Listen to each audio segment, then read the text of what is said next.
اپنے آپ کو خوش رکھنے کی عادت ڈالیں. آپ کا رب آپ کا حامی و ناصر ہو. دوستو، پہلے زمانے کے سیانے لوگ کہا کرتے تھے کہ جسم صاف کرنے میں، کپڑے صاف کرنے میں اگر 10 منٹ لیٹ ہو جائے تو کوئی خاص فرق نہیں پڑے گا، مگر نیت کو صاف رکھیں.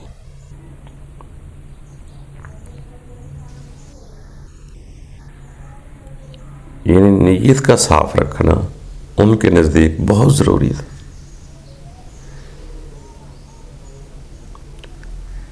کیونکہ کپڑے اور جسم 10 منٹ اوپر نیچے ہو بھی جائیں صاف کرنے میں تو کوئی خاص اتنا فرق نہیں ہوگا، مگر نیت 1 منٹ بھی بری ہو جائے تو 1 منٹ میں کئی طوفان برپا کر سکتی ہے.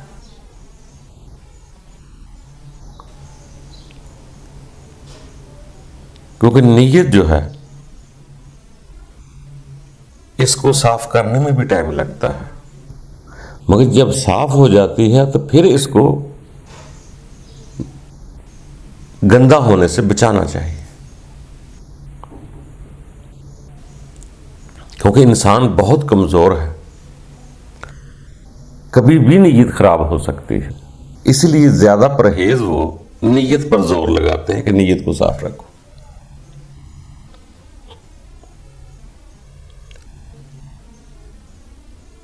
جسم کی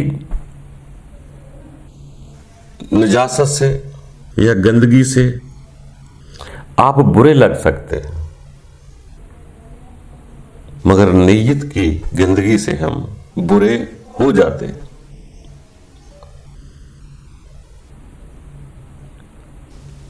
جیسے ایک دفعہ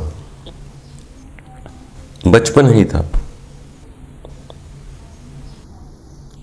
تو وہاں کسی نے محلے میں کہہ دیا کہ جی وہاں پہ شیطان پکڑا گیا. ہم کو پتا کوئی نہیں شیطان ہوتا کیا ہے، مگر اتنا ضرور ہے کہ یہ کوئی ڈریک والا عجیب و غریب مخلوق ہے. ہم ایک دوسرے کے گھروں میں دستک بھی دیں، آوازیں بھی لگائیں اور دوڑے جائیں، ایک دوسرے کے پیچھے دوڑے جائیں. کیا ہوا؟ شیطان پکڑا گیا، شیطان کو دیکھنے جانا.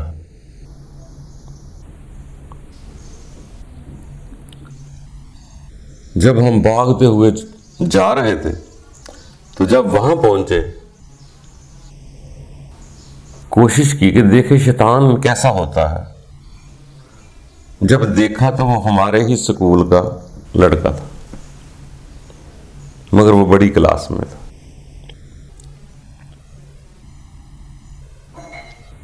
تو ہمیں ظاہراً اپنی اس کی شکل میں کوئی خاص فرق تو نہیں نظر آیا، وہ تو سب کی ایک جیسی ہی ہوتی ہیں. کپڑے ہم سے بھی زیادہ اس کے صاف ستھرے تھے، مگر وہ اندر کی گندگی کی وجہ سے اس کو شیطان کہہ رہے تھے سب. تو دوستو، اسی طرح یہ کوئی علیحدہ سینگوں والی مخلوق نہیں ہے، یہ عام انسانوں میں سے بھی ہوتا ہے، جنات میں سے بھی ہوتا ہے. کیونکہ انسان کے اندر اس سوچ کا نام ہے جو برائی کی طرف راغب کر دیتی ہے، جو دنیا کی طرف اتنا کشش کر جاتی ہے کہ انسان اپنا رب بھول جاتا ہے. اس پر لذت کھیل کا نام ہے جہاں رب بھول جائے، اسے شیطان کہتے ہیں. یہ تو عام آپ نے دیکھا ہوگا، فلاں شیطان صفت انسان نے کیا کر دیا. تھا تو وہ انسان ہی، مگر اس کے اندر نیت میں جو صفات پیدا ہوئی وہ شر والی تھی، جس وجہ سے اسے شیطان کہا جاتا ہے.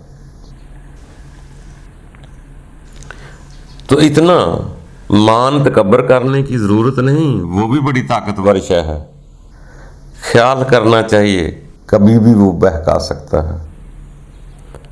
بعض کا تو ہم شریف جو نظر آ رہے ہیں، یا لوگوں نے ہم کو دیکھا نہیں یا ہم کو موقع نہیں ملا، ورنہ شیطان تو پھسلانے میں 1 منٹ لگاتا۔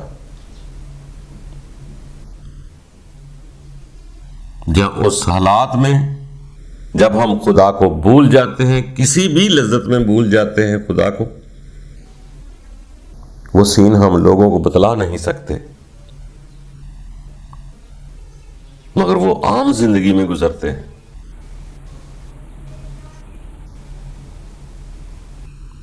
تو اس لیے بہکتے دیر نہیں لگتی۔ اسی لیے سیانے لوگ کہتے ہیں کہ صبح ہو، شام ہو، دن ہو، رات ہو، اس کا وقت نہ دیکھیں۔ کپڑے پہننے کا وقت ہو سکتا ہے،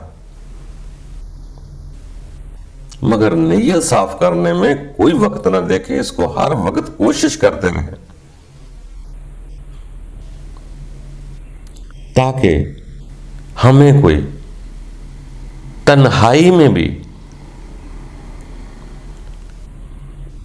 ایسے ذرات والی چیزیں، زر وغیرہ مل جائیں تو ہم تنہائی میں بھی بہک نہ جائیں، مضبوط رہیں۔ مگر یہ کھیل ہر آدمی کا نہیں ہے۔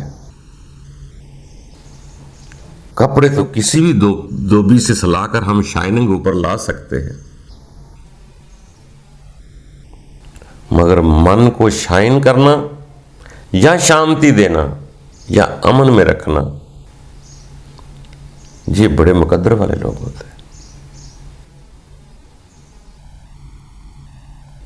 اسی لیے سیانے لوگوں نے فرمایا کہ یہ جو اپنے آپ کے اندر نفس ہے، اس کے ساتھ جہاد کرے، یعنی انسان جد و جہد کرے، کوشش کرے، تو ایک وقت ضرور آ جاتا ہے جب شر اور خیر، یہ انسان کے اندر ہی ہے سسٹم پاور ہے، جب دونوں کے آپس میں یہ لڑتی ہیں۔ کبھی صبح کو انسان کی نیت بری ہو گئی، پھر سوچا دوپہر کو پھر ٹھیک ہو گئی، پھر سپہر کو پھر گڑبڑ نیت میں آ گئی، پھر شام کو توبہ تل لگی، پھر صاف ہو گئی۔ اسی طرح اسی دو بدو میں رہنے کا نام جد و جہد ہے، جہاد ہے، کہ انسان کوشش کرتا رہتا ہے۔ یہ ایک دم سے کوئی پورا فرشتہ نہیں ہو جاتا۔ ہم فرشتوں والے پر تو لگا سکتے ہیں، سفید کپڑے فرشتوں کی طرح پہن سکتے ہیں، جیسے لوگوں نے فرشتے کا روپ بتلایا کہ پر ہوتے ہیں یا مطلب چٹا لباس ہوتا ہے، وہ تو ہم پہن سکتے ہیں، مگر وہ صفت پیدا کرنا، پاکیزہ صفت پیدا کرنا کہ فرشتہ جس بازار سے گزر جائے اسے کوئی فرق نہ پڑے، وہ صفت پیدا کرنا کافی مشکل کام ہے، ناممکن کچھ بھی نہیں۔ تو اسی لیے سیانے لوگ کہتے ہیں کہ انسان ساری زندگی جد و جہد کرتا ہی رہتا ہے، بڑی مدت چاہیے تھوڑا سا اثر ہونے تک، یا ہزاروں سال نرگس اپنی بے نوری پہ ہوتی ہے، بڑی مشکل سے ہوتا ہے چمن میں دیدہ بار پیدا۔ یہ جہاد، یہ جد و جہد اتنا چھوٹا کام نہیں ہے، اس کو جہاد اکبر کہا گیا ہے، بہت بڑا جہاد ہے۔ اپنے نفس کے ساتھ جنگ کرنا بہت بڑا جہاد ہے، بلکہ ہمارے اچھے علماء نے یہ حدیث کے طور پر بیان کیا ہے کہ اپنے نفس کے ساتھ جہاد اکبر ہے۔ مگر انسان جیسے کوشش کرتا جاتا ہے، آہستہ آہستہ آگے بڑھتا جاتا ہے، ایک دن ایسا ضرور آتا ہے کہ دونوں میں سے ایک طاقت 50+ ہو جاتی ہے، وہ خیر والی ہو جائے یا شر والی ہو جائے، اپنے آپ کو منوانے والی ہو جائے یا رب کو ماننے والی ہو جائے، اگلے جہان کی فکر شروع کر دے یا اسی فکر میں لگا رہے، اسی دنیا کے رشتوں میں فکر میں لگا رہے، دونوں میں سے ایک صفت بڑھ جاتی ہے، جیسے ہی 50+ ہوتی ہے تو پھر وہ طاقتور ہونا شروع ہو جاتی ہے، دوسری ڈاؤن ہونا شروع ہو جاتی ہے۔ اگر خیر والی بڑھ گئی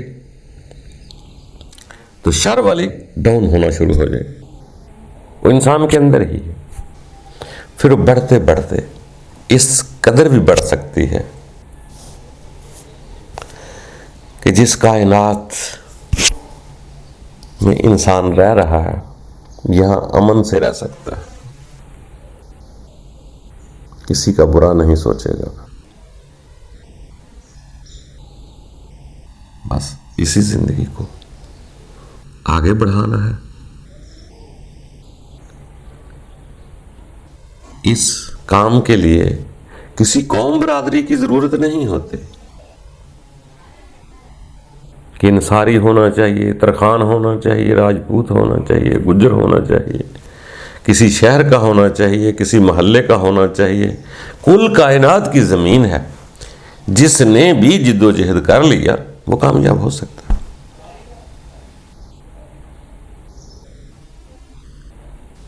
اور اللہ تعالی ہم سب کے لیے آسانیاں پیدا کریں، جسم کے ساتھ ساتھ نیت کا فکر بھی کریں۔ نیت صاف ہو گئی تو یقین جانو چلنا پھرنا، بازاروں میں گھومنا عبادت بن جائے گا۔ اگر نیت خراب ہو گئی تو عبادت گاہ میں بھی چلے جائیں پھر بھی عبادت منہ پر مار دی جاتی ہے۔ تو اللہ تعالی ہم سب کے لیے آسانیاں پیدا کرے، کوشش کرتے رہیں، نیت صاف تو بیڑے پار۔